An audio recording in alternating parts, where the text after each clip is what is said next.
Assalamualaikum warahmatullahi wabarakatuh. Baik, di sini kami dari kelompok 5 akan menjelaskan tentang macam-macam zakat. Di antaranya yaitu zakat mal. Zakat mal berasal dari kata bahasa Arab, artinya harta atau kekayaan. Sedangkan menurut Islam sendiri, harta merupakan sesuatu yang boleh atau dapat dimiliki dan digunakan serta dapat dimanfaatkan sesuai kebutuhannya. Oleh karena itu, dalam pengertian zakat mal ini berarti zakat yang dikenakan atas segala jenis harta yang secara zat maupun substansi perolehannya tidak bertentangan dengan ketentuan agama.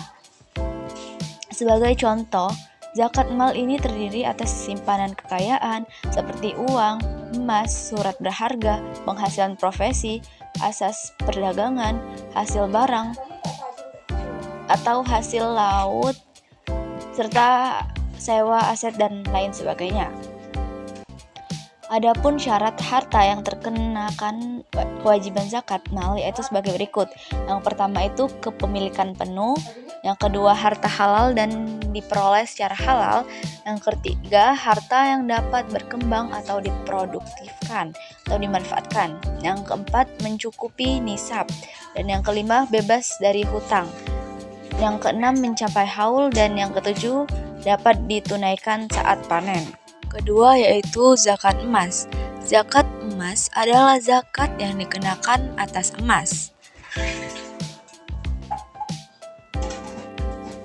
Zakat emas ini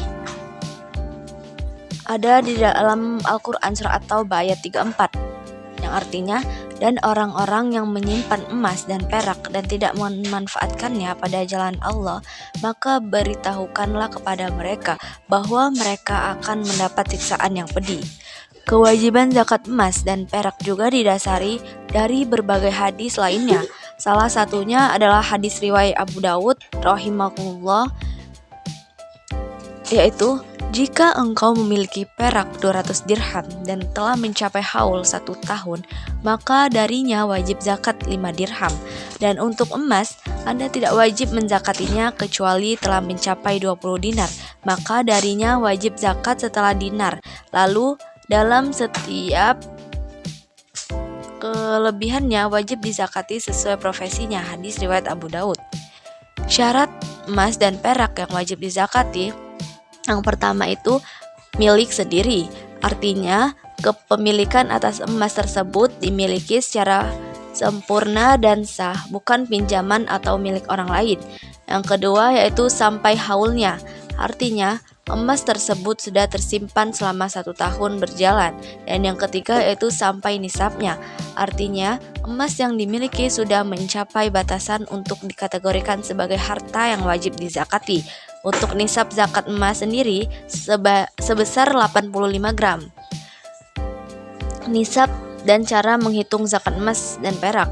Zakat emas wajib dikenakan zakat jika emas yang tersimpan telah mencapai atau melebihi nisabnya, yakni 85 gram. Kadar zakat emas adalah 2,5%.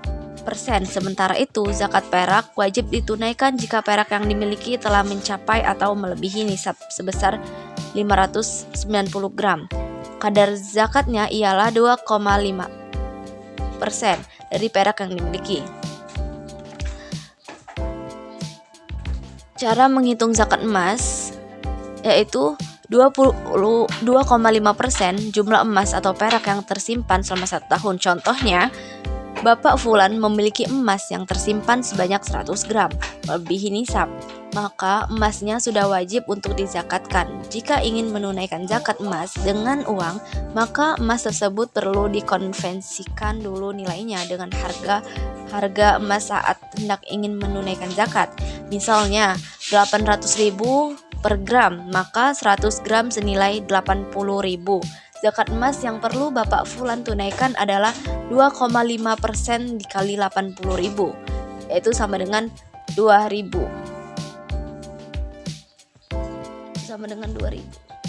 Bagaimana cara menunaikan zakat emas dan perak? Ada berbagai cara untuk menunaikan zakat emas dan perak. Pertama, bisa menunaikan zakatnya berupa emas secara langsung atau bisa dikonversikan terlebih dahulu ke dalam nilai rupiah. Yang ketiga yaitu zakat tijarah atau zakat perdagangan dan perniagaan.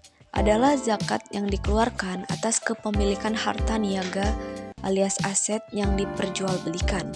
Zakat perdagangan mencakup sebuah aktivitas bisnis yang mengandung komunitas perdagangan seperti pertokoan, baik grosir maupun retail. Cara menghitung zakat perdagangan yaitu menggunakan rumus modal ditambah aktivitas lancar dikurang utang modal dikali 2,5%. Penjelasannya yaitu modal dagang. Yang masuk rumpun modal dagang adalah mencangkup seluruh harta yang mempengaruhi keberadaan harta yang dijual dalam 1 tahun buku, baik itu harta hasil dari berutang ataupun harta yang berasal dari modal sendiri. Selama bisa menambah kuantitas, maka harus dimasukkan dan dihitung sebagai modal.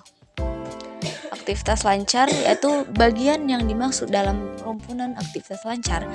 Yang pertama itu laba dagang yang diperoleh dari hasil penjualan dan tersimpan dalam bentuk uang dan masih tersisa di tabungan. Untuk uang yang sudah diambil untuk keperluan dikonsumsi maka tidak ikut menjadi bagian yang dihitung dalam zakat. Yang kedua yaitu piutang dagang